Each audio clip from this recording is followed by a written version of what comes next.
This podcast is a quest for well-being, a quest for a meaningful life through the exploration of fundamental truth. Enlightening ideas, insights on physical, mental, and spiritual health. The inspiration is love.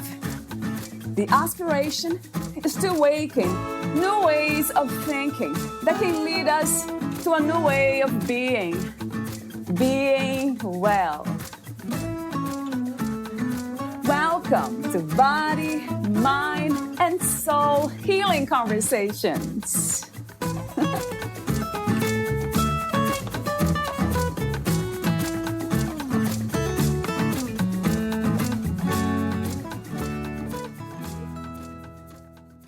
In this episode, Alice shares how she became an author, and then how she became an author who has supported herself for 13 years. She is also the founder of the successful summer camp, Words on Fire Writing Camp for Teens, which is going on to its 13th summer.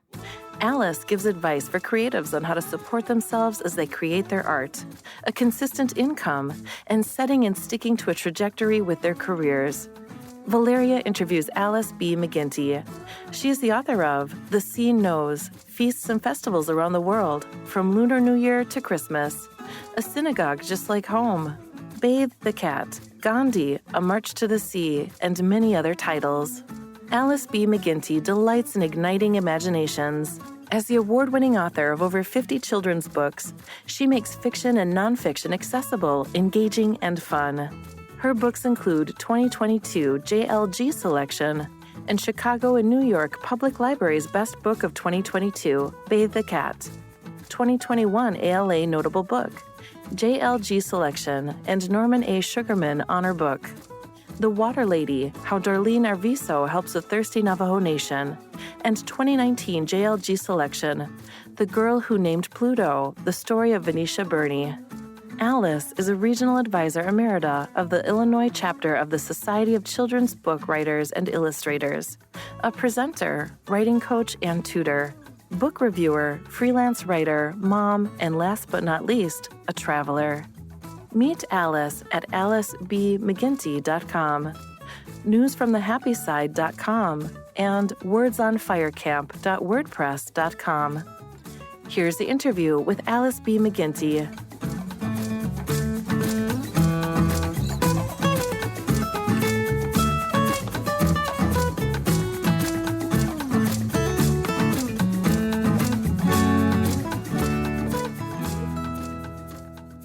In your own words, who is Alice B. McGinty? Alice B. McGinty is positive energy, stubbornness, Yes. curiosity, and I'm a wonderer and I'm a wanderer. And I think that translates, to me, it translates into being a writer who is always asking questions, always exploring, whether it be nature or other cultures or foods. And my stubbornness has gotten me where I am today. Pure, dogged persistence. What's not to love about that? Especially knowing what you have done, what you've been up to in your life. So the second question is, why children's book? Why becoming a writer for children? That's my second question. Sure. Always thought that I wanted to write for kids. And I think it's because I was a kid at heart. Once I had my own two boys, I thought that I would start writing for their ages and then grow up with them as they got older. I'm like, oh, I'll write books for, older kids as they get older and see what's happening in their lives. And it didn't happen. They got older and I stayed young. I just absolutely love the art of writing for young kids. I feel like I look at a topic, whether it be fiction or nonfiction, and I find the gem within it, the deep gem, and I polish it. So I've just stuck with picture books, and I really love that art. How wonderful. I love that too. I have interviewed some authors who write for children, and we talked about specific books and they were for children. There's something about the simplicity that it's just caused my attention. I guess it makes me think about us as adults kind of living life from that perspective as well, making it as simple as possible and colorful and playful. It's not always the case, as you know. So what is the secret? In your case, Alice, how do you keep your heart young? What is your suggestion for all of us adults? I remember I read in a book, this was a lot of years ago now, but I was an adult, and it's talking about, get in touch with your inner child. And I remember I kind of panicked. My inner child, what if I don't have one? Then I read more, and they're like, well, the inner child is the one who jumps in the puddles. And I said, well, I still do that. And I realized that I'm so connected to my inner child. I just think of it as part of me. It's just simply how I interact with the world and how I see myself. So I don't, I mean, yes, I am a mature adult, but I also feel like I'm just a kid at heart. And so my secret is to play and just keep in touch with who I am as a kid inside. Wow. That's a beautiful suggestion, a beautiful reminder for all of us to engage more with that inner child. You probably also have heard about this concept of inner child in psychology. It's not as happy per se as we speaking now on that tone.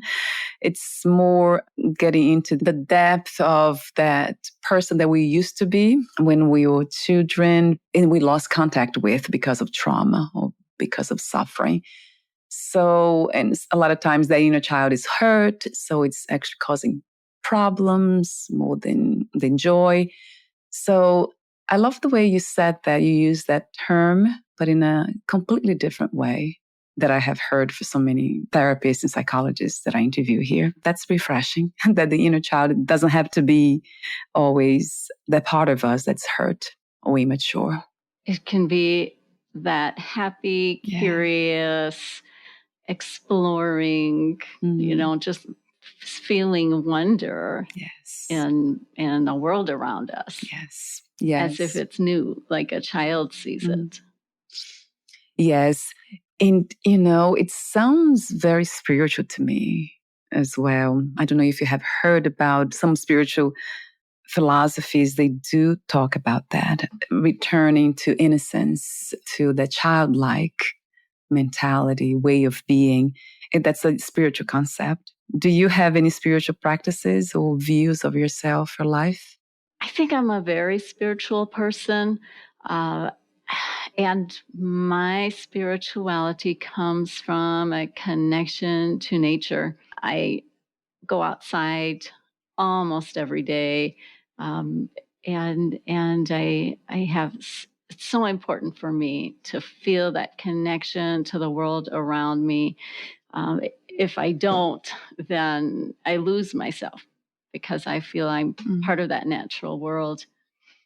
So my spiritual practices involve being outside and that connection every day. Yes. Yeah, that's another beautiful and insightful message for all of us. Another reminder. Yes, I feel the same way. And I often ask the question here, why do we feel that way? What is about nature that takes us deeper into what we are? It's not even who we are, but what. Do you have any ideas? Yeah, I think it's very primal, don't you? That we are part of the natural world, and human beings sometimes forget that because we've built so much up around ourselves. But to me, I think so much of my spirituality is remaining connected to the natural world around me. And that keeps my child alive and my curiosity alive, because there's always something new to see. So it's the explorer in me. Yeah, that's my idea too. I usually say that we are not part of nature. We are nature as well, because we tend to think that we are apart from, we're just part of nature, but we are not really nature. Everything is interconnected. There's something about thinking. I think that it's a gift and a curse at the same time, that, we engage so much with the mental content that we forget that we are part of this interconnected natural realm. I think that's one of the, let's say, the aspects of being a human that's wonderful, isn't it? To think, to have this ability to think, but at the same time, it's important to give it a break, I guess. And some of us don't, and that's why we get ourselves in trouble with mental health. I love that as a message too. I agree. Yeah, I read or heard this not too long ago, and it really stuck with me. We are human beings, not human doings. I know I get so focused sometimes on doing, and, I have to do this, I have to do that. I made a list. All that is fine. But you know what? Sometimes we do just have to breathe and realize that we just need to be. We don't need to do. And just exist and breathe and be comfortable with who we are and where we are right at this moment. Wow. Yes, a billion times to that, to being here now, right? Yes, yeah. So let me mention some of the, actually, you're the better person to mention some of the book titles. You have written so many of them. I have a list here. There's not a complete list. So if I missed any titles, please add them, Alice. So I have The Sea Knows, Feasts and Festivals Around the World, A Synagogue Just Like Home, Bathe the Cat. I like that one. It's kind of cute. It made me smile immediately. Gandhi. That's what I was hoping. Yeah, like as soon as I looked at it, I had a smile on my face. Gandhi, that's close to my heart. A March to the Sea, Step by Step, My Israel in Me, The Water Lady, and many others. So I know I missed some of them. Talk to me actually from that point. What book was the most, let's say, I don't want to say meaningful, because probably all of them were, but what book has touched you in a way that has changed your life somehow the most, per se? Thank you for listing so many of my books. And I've been doing this a long time, so there are a lot of them out there. I'm going to say one of my earliest books, and it's called Thank You World. It was inspired when I was actually at a swimming pool with my sons, and it was a really hot day. They were very young, and we couldn't get in because it was adult swim. So we were waiting, and all of a sudden, here we are sweating, and a breeze blew by, and it felt so cool and so refreshing that I said to myself, "Thank you, breeze." And then I liked how that sounded. And so often I come to my books through words, and I just love words. So I love that. Thank you, breeze. And then I started asking myself, well, what else would I say thank you to? And I made a list, and the list became a poem. And that poem, years later, it took a long time to sell, became the book Thank You World. And it simply, in a rhymed lyrical way, says thank you to the breeze and the sun and the swings and then people in our lives.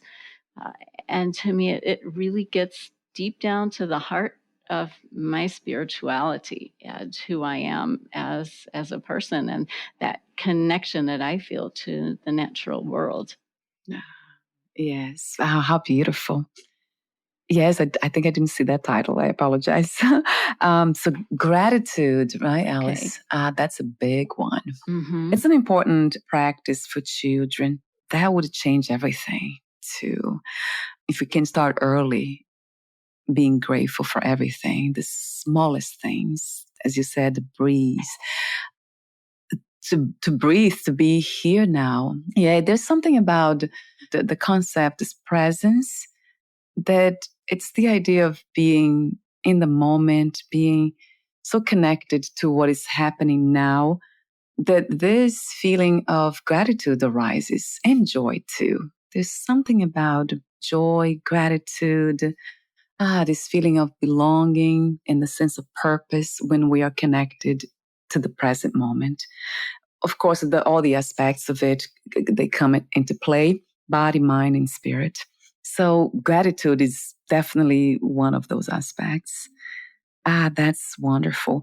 Do you see the effect of your teachings? Because I love the way you speak of your own philosophy in life. That sounds very spiritual to me, and it is spiritual. Your children, do they reflect that understanding as of now, or are they still learning? We're all still learning. That's for sure. But Yes. yeah, I see them on their journey, and now my kids are 32 and 34 years old, so they're grown up. Yes. And I think they each have definitely a strong spirituality. Neither is religious per se, but they found their way and their spirituality through their own connections. Yes, that's the way to really have that realization, right, Alice? It's by experience. We can't really learn from abstract ideas or advice and suggestions. We have to go through whatever it is, live it in order to know. So, yes. It's so true. Let's see, going back to the main topic about what you do and how you became an author. So you mentioned the email you sent to me said, it talks about what it was like. That's one of the topics. So the question is, what it was like to become an author who supported herself for 13 years.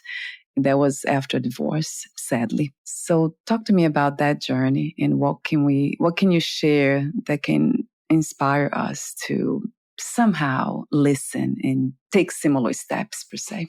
Mm-hmm. And I love talking about this whole process because it was such a vital process in my life and a tough one. So I love to be able to share the journey, and hopefully this will help other people out there, other creatives who weren't sure or aren't sure if they can make a living doing what they're doing. So I've been an author for many, many years, and some years I would make money and other years I wouldn't make much. It was very inconsistent income. And so then when the divorce happened, all of a sudden I panicked. How am I going to support myself? I don't have control over my income. I don't know whether I'll sell books or if I'll get enough presentations in schools to make a living or not. And I truly was panicking. And a friend of mine gave me advice that got me through, and I'm going to share it. She said, just kick the ball a little at a time. Because I was worried, where am I going to be 5 years from now or 10 years from now? Am I going to have to go, find another job? And she said, basically just small steps, because you may not know where you're going, and that's okay. That uncertainty is all right. But what can you do right now to take a small step, kick that ball just a little bit, and then see how it goes? Right. And you can adjust as you need to. So I had always wanted to run a camp for kids who like to write, because my writing community, I'm part of a writers organization called SCBWI. It's the Society of Children's Book Writers and Illustrators. It's been very important in my career and has allowed me to get to know other children's book writers all over the country and even the world. And I wanted to give that sense of community to young writers, because writing is obviously a very solitary act. And it's so important to have that support and that community around you when you need it. So I have a cabin in Illinois, and I always thought that would be the perfect place to run a camp for kids. I had not done it before then. I'm like, oh, it'll be too hard. Oh, I need insurance. Oh, this, oh, that. So I'd put it off. And so after the divorce, I said, all right, it's time. I'm going to try it. I'm going to, open up a camp with registration, spread the word, and just see how it goes. And actually, after a few months of opening it up, I only had one camper signed up, but I had opened a June and July session, and a friend of mine said, if you will open an August session, I can fill it with my daughter and her friends. So I did. I opened up an August session. I sent another press release out to the local paper in Illinois there, and they had not responded to the first press release, but at this point, they wrote an article about my camp. And so I ended up able to run a June, July, and August session that first summer. And that was 13 years ago. And word spread. A lot of my campers just come from, word of mouth and people talking to each other. And I also have a lot of campers who come back every year. And then it's a beautiful thing because we're out in nature at my cabin, which is my favorite place. And I get to share that with others, and we get to write. Oh my God, that sounds wonderful to me. What an inspiring story, real story that's actually it's still happening. So it's called Words on Fire Writing Camp for Teens. And I know I have the website here, Words on Fire camp.wordpress.com. I'll have the link on the podcast notes as well. That would be wonderful to talk a little bit more about that. How does it work? This is for teens all over the country or only locally? All over the place. I have people coming in from East Coast, the West Coast. Most are from Illinois because that's where it is located. But I have campers coming in from all over. And the sessions run Monday through Friday.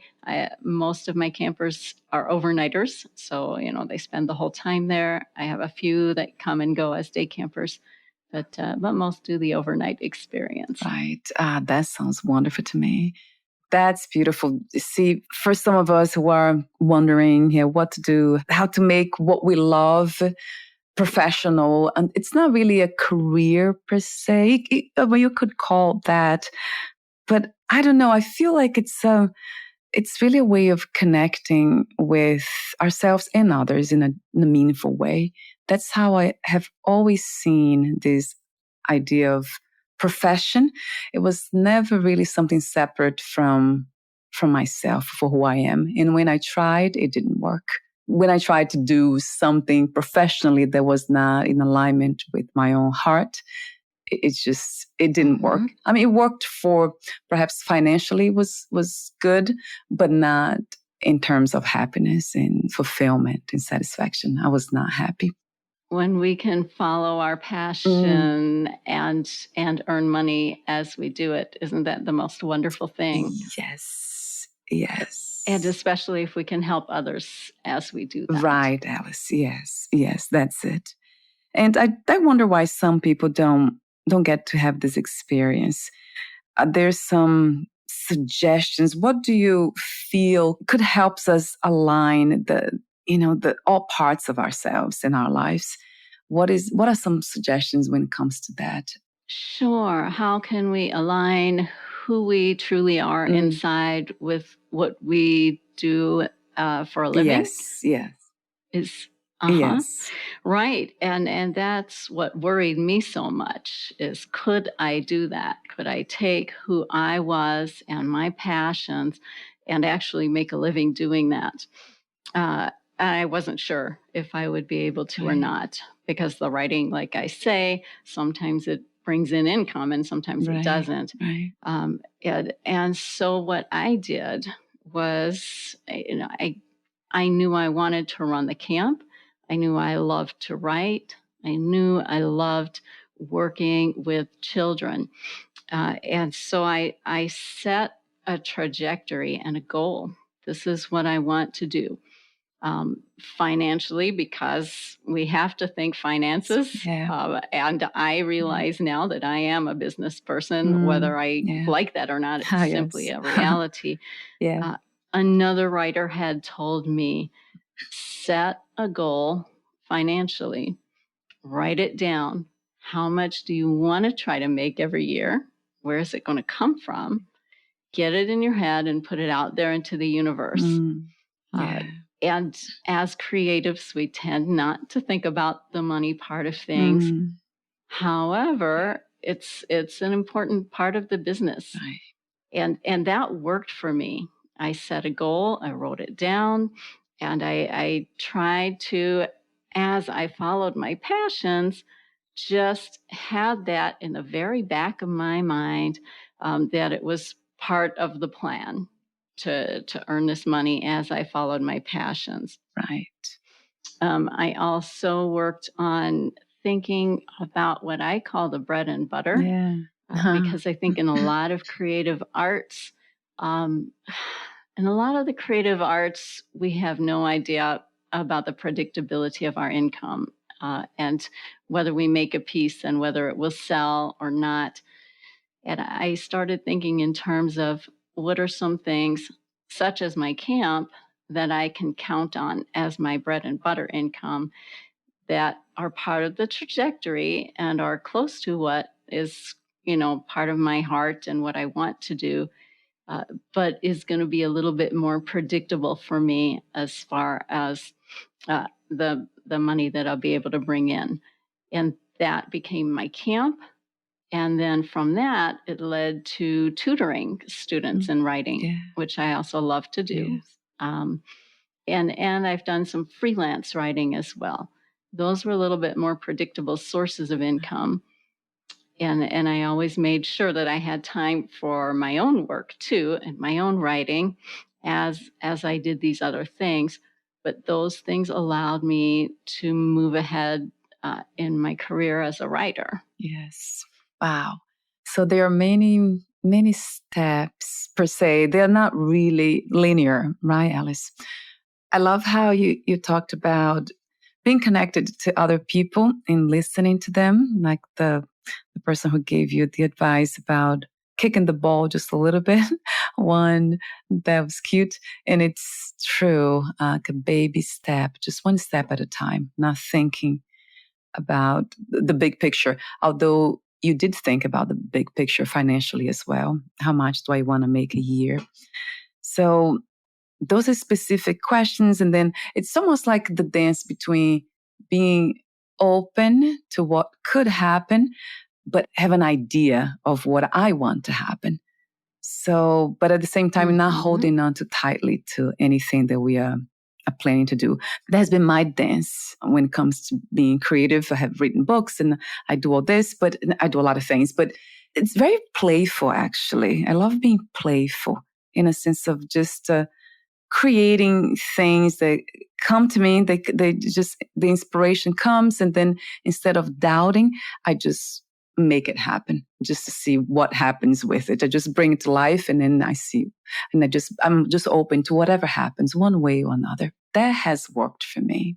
I think that's beautiful. I really do. And I love to dance. So it works for me so well because, all right, when you dance, the music, you're open to the music, and whatever comes at you, you let it flow through your body and you move with it. And that's exactly what you're talking about. And yes, it's such an important part of living a creative life, is to be open to the new things that show up in your life, and to ask myself, is this, part of the dance? And how can I work this into who I am and what I'm doing? Right. That's a really beautiful part of it all. Yes. It has been my observation. That's why I use the word dance. There's something about dancing that really relates to that creativity.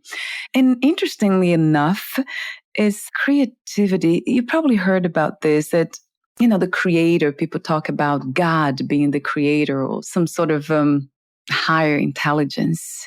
So it's all about creativity, even being a human being. Some people say, oh, I'm a creation. I am the son, the daughter of God. So it's so innate, it's a natural expression of being human, because it feels like that's where we come from, creativity. We are the expression of creativity ourselves. Yes, I love your suggestions. I know you're very specific with your suggestions for writers. We can take that advice and apply to anything, really, especially the one about being open in dancing, this dance of creativity, however it comes to us. You just kind of made me think about, visualize be on a dance floor and then a song comes in and then I don't really love that song, and then I have the choice, to not dance it that well, to just kind of, I don't know, stumble and just not, or just stay quiet, just kind of go on the side, go back to my table perhaps and sit down and kind of just listen to it, although I don't love it. So there's something about that too, because life, it's not about perfection, right, Alice? We can't have it our way all the way and all the time. Absolutely. And you know what? Okay. When we go back and we sit down, we can watch other people dancing. Yes. And there's a lot to be gained from that. See how they're interpreting the music and how they're moving. And then we go out when we're ready again and we're rested and refreshed and we're better dancers. Yes. Wow. What another, see, that would be an interesting book theme for children to learn, right? There's a dance of life. So beautiful. With that in mind, something that comes to mind is, I know you mentioned going back and just seeing other people dance and just watching them and learning from that. Yes, that has been, my case has been the spiritual teachers and monks and so many people that I have been in touch with, that I am in touch with, that I know who they are, how calm and how there's something about them that it's just so graceful, the way they watch this dance of life as a whole. And there's no, they are not trying to push anything away or judge anything. There's grace there. The word that comes to me is grace. So I guess my question to you is, how do you relate to the dance of suffering, especially now with what's happening in the world? Valeria, I use that word too, grace. When I went through my divorce and I was just in this, it felt like a black tunnel. It was unexpected, and I felt the floor had just been pulled out from under me, and the world was darkness. And I came to realize, okay, this was not the hand I thought I would be dealt in my life, but I need to play these cards with as much grace as I can. And I used exactly that word, because so often suffering comes upon us and we don't expect it and we don't know how to deal with it. And so here you've got this hand that's dealt to you. And instead of fighting it or being angry or being resentful, I just, if we can somehow just play those cards with as much grace as we can, and put our best selves forward as we move through the tough times. That is what I tried to do, and that got me through a really difficult period. And it, still I have to remind myself when there are tough times still, as there always will be, to just try to deal with it with as much grace as possible. Yes, yes. That's a beautiful concept, isn't it? For some of us, it's just a concept because I talk to a lot of people in my family and friends. Some people don't really know what that is. They struggle with the idea of resilience and grace. So I guess the question that comes to mind is grace something that's learned? Is it a practice that's coming from a realization at some point in time, or byproduct of suffering itself? Mm. Wow, that's a deep question. I guess just looking at it with my own experience, I just think I dug deep down to the core of who I was. And as we started this interview, I feel very lucky in that I default to positivity. I have a positive energy about me. I think it's always been there, just a love of life and the world around me, and feeling that, life is a gift. And so reaching towards that core when I need to, and just holding on tight to that very basic feeling that, my life is a gift and I'm going to do with it the best I can. Wow, that's wonderful.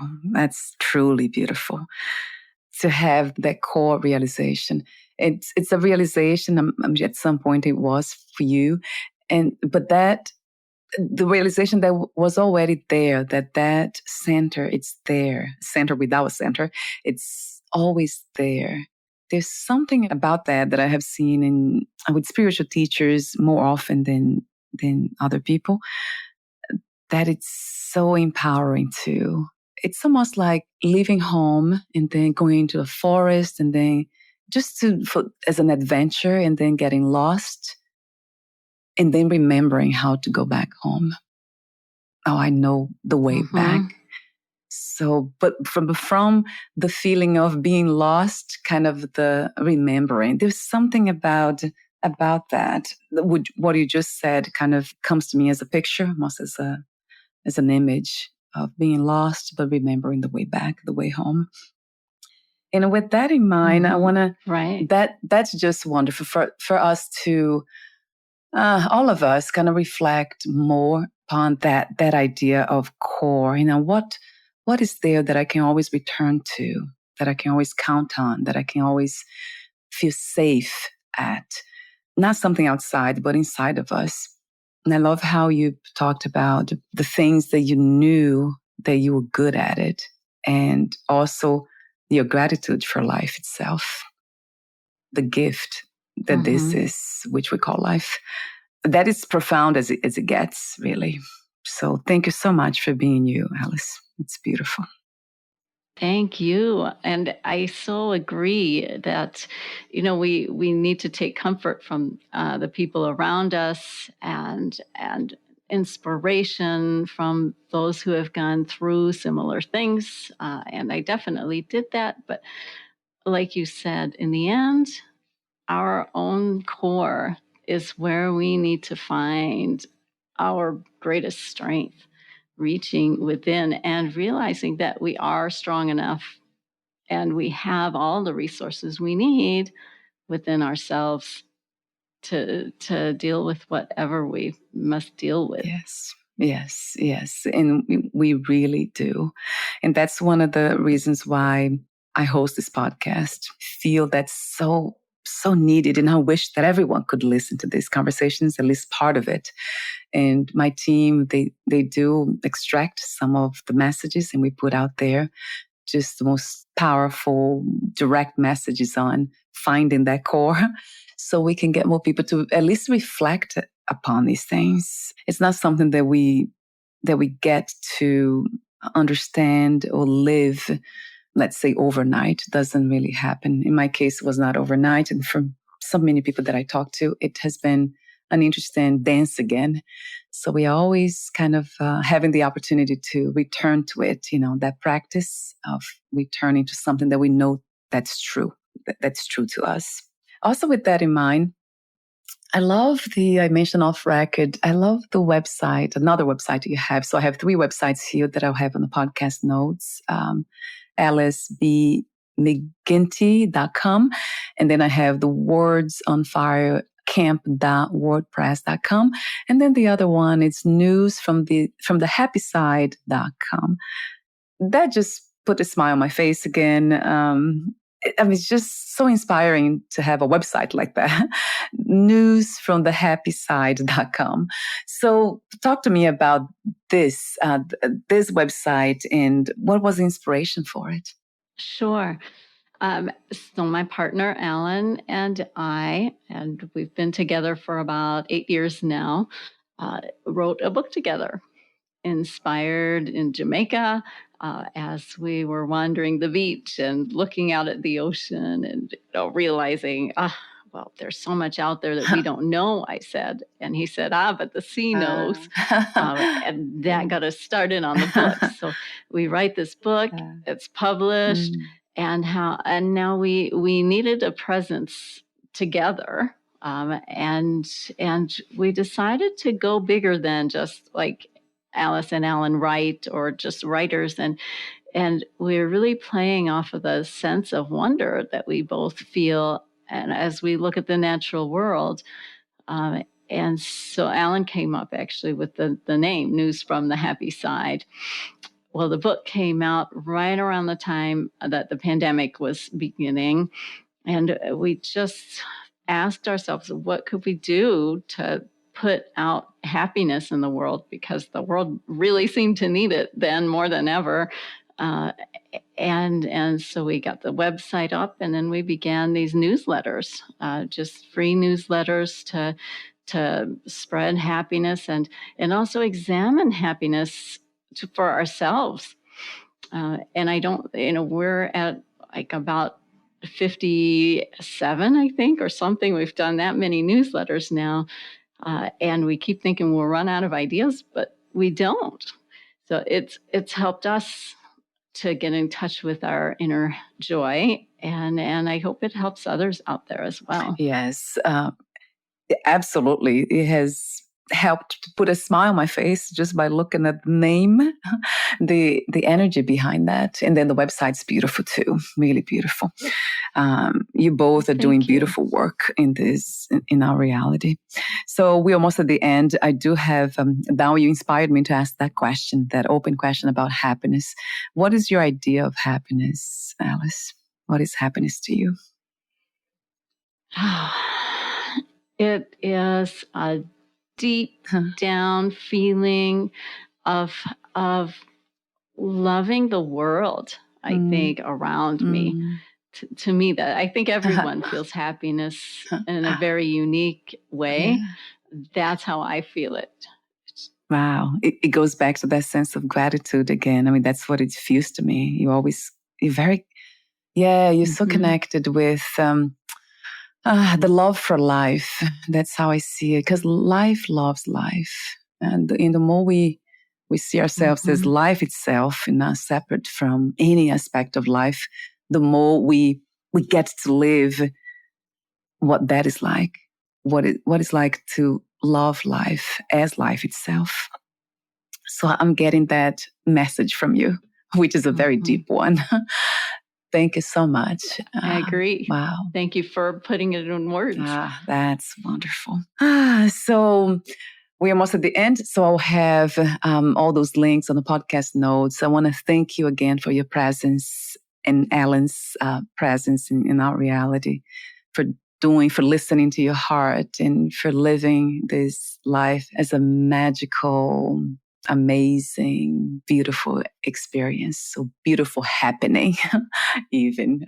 Forget about experience. That's another concept, but just something that's happening. So thank you so much again, Alice. And before we say goodbye, I do have another question for you. It's a question that I usually ask everyone, so I'll ask you too. What 3 experiences do you wish everyone to have before they die, before they lose the body? Wow. Love, whether that be love for themselves, which hopefully it will be, or another human being, or the world around.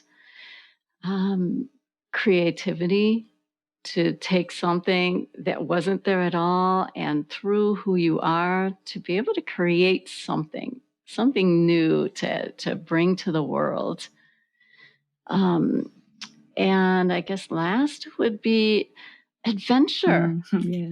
Going out and wandering the world, even if it's close by, even if you're just seeing something new that's only a block away, to really notice something new in your life and have an adventure. Do something that's maybe a little bit outside your comfort zone and go for it. Yes, that's inspiring too. Yeah, as you speak, I was just imagining. Seeing, I usually take my dog to the little piece of grass here on the side of my house, and I was just imagining seeing that differently, something new about that space in nature. What's not to love about you, Alice? Thank you so much again. And before we say goodbye, Valeria. Thank you. Before we say goodbye, did you leave anything unsaid? I forgot to ask that question earlier. Is there anything that you'd like to add? Any questions that I didn't ask? Anything else, Alice? Oh, I think you've done wonderfully. I love how you dig deep into topics and feelings and, really get to the bottom of things. I've enjoyed our conversation. Oh my God. Thank you. I have very much, my heart has enjoyed this incredibly, even before we started actually knowing where you are and where you're coming from. It's an energetic resonance. That's interesting how it gets to touch us before we meet people. So thank you again for your presence, and we'll talk soon. Bye for now, Alice.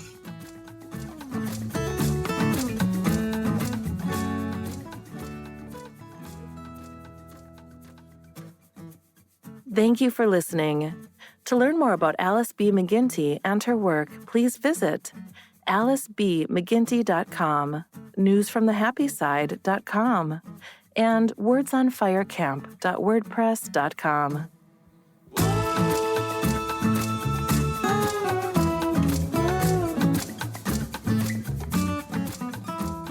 To learn more about this podcast, please visit fitforjoy.org/podcast. Thank you again for listening, and bye for now.